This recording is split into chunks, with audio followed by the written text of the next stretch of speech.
நீ வீடியோவில் என்ன பார்க்க போகிறோன்னு பார்த்தீங்கன்னா பேய் மொத்தமால இருக்கா இல்லையா தான் பார்க்க போகிறோம். போன வீடியோலேயே நீங்கள் பார்த்துருப்பீங்க பேய் இருக்குதான். ஆனால் இந்த வாங்க இப்போ பேய் இருக்கான்னு ஃப்ரெண்ட்ஸ் அங்கே பாருங்கள், எனக்கு பின்னாடி பாருங்கள் பேய் இருக்குது தெரிஞ்சுது ஃப்ரெண்ட்ஸ். அந்த சைடில் அந்த கேப்பில் வந்து பேய் தெரிஞ்சுது. வாங்க நம்ம படிக்கிட்டு ஏறி போகலாம் ஃபஸ்ட்டாக.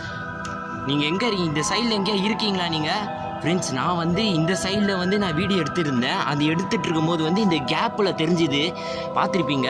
இங்கே இருங்க, இப்போ இந்த சைடில் வந்தது வந்து எனக்கு தெரிஞ்சு பக்கத்து மொத்த மாடி போயிருக்கோம். இந்த மொத்த மாடியில் இருக்கீங்கன்னா ஏதாவது ஒரு அடையாளத்தை காமிங்க, நான் இப்போ இருக்கேன்னு. ஃப்ரெண்ட்ஸ் இங்கே பாருங்கள், ஏதோ கட்டையை தூக்கி அடிக்கிறாங்க. அப்போ இந்த மொத்த மாடியில் பேய் இருக்குது. அதுதான் ஃப்ரெண்ட்ஸ், எதையோ தூக்கி நான் சொன்னதுக்கு பேய் அடிச்சிருக்குது. கட்டையை தூக்கி பாருங்கள், ஏதோ வெள்ளை கலராக இருக்குது. எதுக்கு நீங்கள் ஃபஸ்ட்டு இந்த மொத்த மாலில் நீங்கள் இருக்கிறீங்க? நீங்கள் ஃபஸ்ட்டு எதுக்கு அழுகுறீங்க? சரி நான் போகிறேன், எனக்கு ஒரு மாரி இருக்குது. இதுக்கு மேலே ஃப்ரெண்ட்ஸ் நம்ம இந்த மொத்த மாலில் இருந்தால் செட் ஆகாது. கீழே போகலாம். சும்மா சொல்லிட்டேன், சும்மா வந்து நான் போகிறேன்னு சொல்லிட்டு அப்படியே அந்த படிக்கட்டுலேருந்து எட்டி பார்க்குறேன். இந்த கேப்லேருந்து பேய் இருக்கான்னு பார்க்குறேன். அங்கே பாருங்க, கருப்பாக இருக்குது, நம்மளை நோக்கி வருது.